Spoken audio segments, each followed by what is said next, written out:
Hey friends, I can't wait to show you this new variation of PEKKA BOBAT at Town Hall 11 using 4 Quake spells. I'm going to tell you right now, we're going to go really in depth on this new style of attack. That way you know how to use it and when to use it.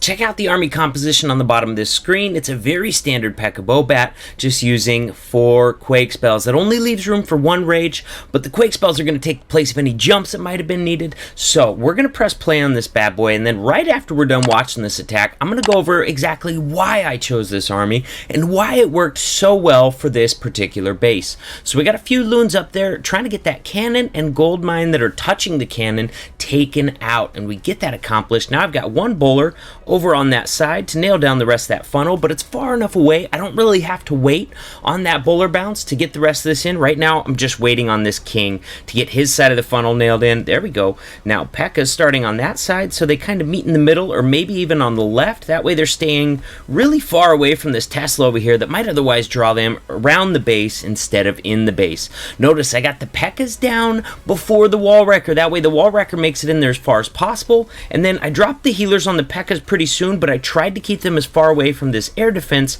as I possibly could. It wasn't quite far enough. The king drew the Pekkas back in, so they did take a little bit of fire from that air defense, but the Pekkas are very nice and full health heading in there. There's those 4 Quake spells going down, opening up the rest of this base. Look how much of this base is opened up now. Absolute insanity how much of this base is open to that entire squad of Pekkas, bowlers, and heroes. Big dragon in the CC. Queen is going to be able to take that out just fine. Pekkas and bowlers team up to get the witch taken out on the ground.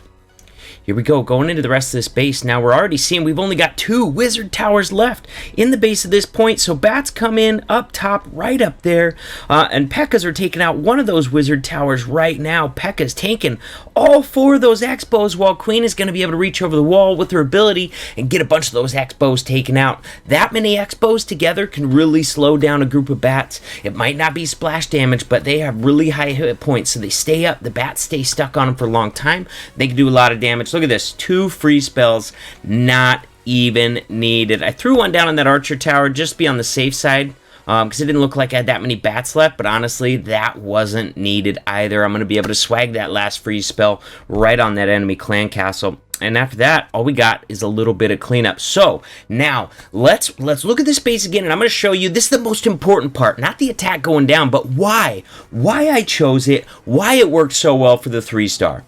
All right, friends, here we go. Now, we already know right where I entered right here, and here's why. It's sticking out, so it makes a nice, enticing entry for Pekkas and bowlers to not walk around the outside, provided that you can funnel out all this stuff over here, and at least enough of this stuff over here that none of those buildings are going to draw those Pekkas, bowlers around the outside of the base. So that's why we started right here, but then we got to look at what happens in here. So if wall wrecker makes it through here, I mean, cool, but still we've already got this many buildings out here in this L shape, this open L shape, that's really going to be drawing those Pekkas around that circle. So from there we got more buildings right here. We're really drawing them around in a path. Once we start looking at all this dead space inside here, right here, right here, right here, that's a natural block. It's going to be natural spacing. It's going to try and pull those Pekkas around the outside, the bowlers as well. Nothing to draw them into the base. So the reason I brought those Quakes was I did not think that a jump spell would span from right here to right here, and this is the whole section that I really wanted to open up. I'm not sure. Maybe it would have, maybe just barely, but when it's that far diagonal, I'm betting it wouldn't have quite reached the whole thing, or I would have had to place it absolutely perfect for that to work. So by using the 4 Quake spells, I can definitely get this entire section of walls opened up, no problem. So then what we're looking at after that, after breaking through right here and here with that wall wrecker, so what that does is that's going to turn this entire section of the base right here into one big open section of the base, because this part right here is now open. Now look what's left around the outside of this base. If we get all that stuff opened up, it's gonna be crazy town. Look at this. So what we got left on the outside is just going to be this stuff around the edge right here. So, I mean, this is probably taken out. Maybe this is still up, but from in here, Pekka's Bowler's Queen can reach this last wizard tower as well. So if everything goes right, we've got 0 splash damage on the backside of this base. And one rage spell, enough, because we got a ton of buildings right here. After this section, they're gonna spread out. Anytime you got this dead space, this open space, I mean, this might draw some in, this might draw some, this might draw some. They're gonna be spreading out, so we wouldn't really have that much value out of a second rage spell anyways. Obviously don't need a jump spell because we've opened up everything with Quakes, and that is why I chose the 4 Quakes, which is really unconventional for this base. We're going to check this out one more time now that you guys have had a chance to see the plan, but we're going to ×4 to the important parts that I'm talking about, the effect that these Quake spells are going to have, because really that's the difference here. Other than that, this is a normal Pekka Bobat. So here we go. Let's get down to ×1. Once we open those up, check this out. Just like we're talking about, we've opened up this entire section to the Pekkas, to the bowlers, to the heroes. Now, some of them actually followed the wall wrecker in through this wall right here, but another group of them, a big group, we got bowlers, at least a Pekka, we got 2 of the heroes that have followed here, so they've split up. You split up your group. This happens a lot on Pekka Bobat attacks, and that's exactly why these Quake spells are going to be drawing them at least into the same compartment, so they can be helping each other in there. Sure enough, look at the heroes go over and join these Pekkas. That's key, because that queen needs to take out that dragon. There is no poison in this composition, and that just doesn't happen if you haven't opened up that entire section. Now look at this, we have definitely split up. Look at this, we got Pekkas over here, we got a Pekka bowler queen in the middle, we've got Pekka with a few bowlers, and all the healers all the way down here, and that's exactly why I was telling you guys, another rage spell would not have been that beneficial. You wouldn't have got that much value because your troops are too spread out to cover them all in one rage spell, and at the end of it, it just wasn't needed. We got this open section right here, we got one of those wizard towers taken out, just like we're talking about. Queen ability ought to be able to take out the next one. If not, look at that Pekka parking right there, tanking that wizard tower. So even if it wouldn't have gone down, that Pekka's sitting there tanking it with healers on it. Even if it hadn't gone down to the queen, it still would not have touched the bats. It was being completely tanked by that Pekka. So there we go. Let's go check out some more Pekka Bobat attacks.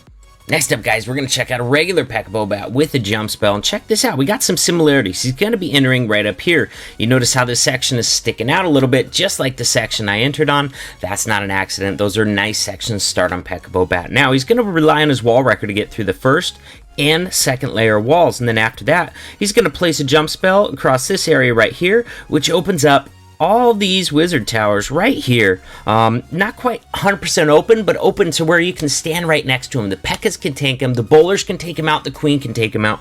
And the only thing we haven't reached on this backside is going to be a multi and a wizard tower, but they are really close to each other. They can easily be frozen, both of them at the same time with a single free spell. So with 2 of them, bats should be able to come around this corner, and with 2 free spells, freezing these bad boys back to back, you should be able to get it all taken out. So that's why on this base right here, you don't need the Quake spells. You can save some of that spell space, and it gives you room to bring another rage. Plus, look at this. First of all, we got an E-Dragon over here on the left working on the funnel. King's about to take care of the funneling up top, but look at how dense these buildings are in here. Look at this, how close they are together.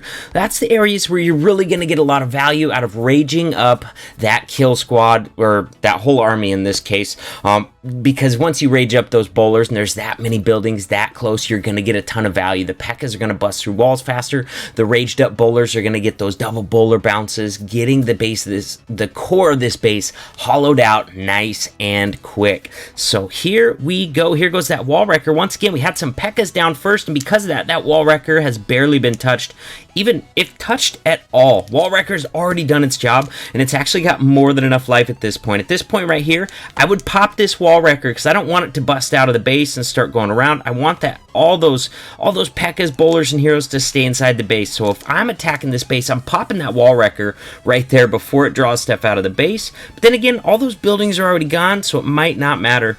Man, he brought more bowlers inside that wall wrecker. That's a risky move, because if it gets out in front of the Pekkas, those bowlers can take a lot of heat. In this case, it works. He's just got more bowlers to rage. Look at this base just crumpling under that raged P.E.K.K.A.s and bowlers. And here we go, bat spells coming around the outside. I always like to start my bat spells in an area where there is no splash damage. That way they can get that momentum going up. And by the time you got to start using those freezes, you've got 100 bats sitting there, and you get, you know, those freezes are going to freeze those defenses with plenty of time left. Oh my god, he's not going to need to freeze it at all.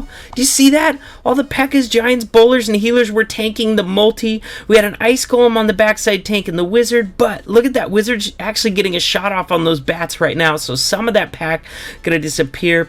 The ice golem freeze finally comes through, ends up swagging both of his freeze spells on this raid. Absolute insanity, but a beautiful, beautiful attack from Dark Lord, and a good example of when to use quad quakes, when a jump would be necessary. And sometimes your pathing is so solid you don't even need to bring a jump. You can rely on those P.E.K.K.A.s to bust through in the area you need to go to. Before I end this video, I wanted to show you the true composition one more time in case you're ready to try this, because guys, I just tried it recently and I've been practicing with it a lot, and it is really powerful. So when you 3-star with this attack, make sure you hop on my Discord server. The link's in the description. Let me know about it. Send me a message. Hey man, I tried that new P.E.K.K.A. Bobat with the quad quake and I tripled with it, or I 6-packs with it. I love hearing that kind of stuff. And remember, before you make any purchasing in Clash of Clans, enter creator code CWC in your settings, and that way I'll get a little small piece of that pie, but it doesn't cost you anything extra. Thank you so much for hanging out with me today. I'll see you soon.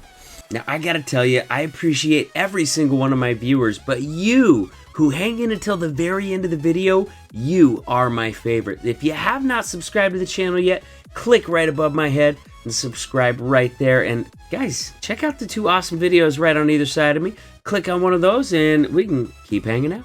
I'll see you next time.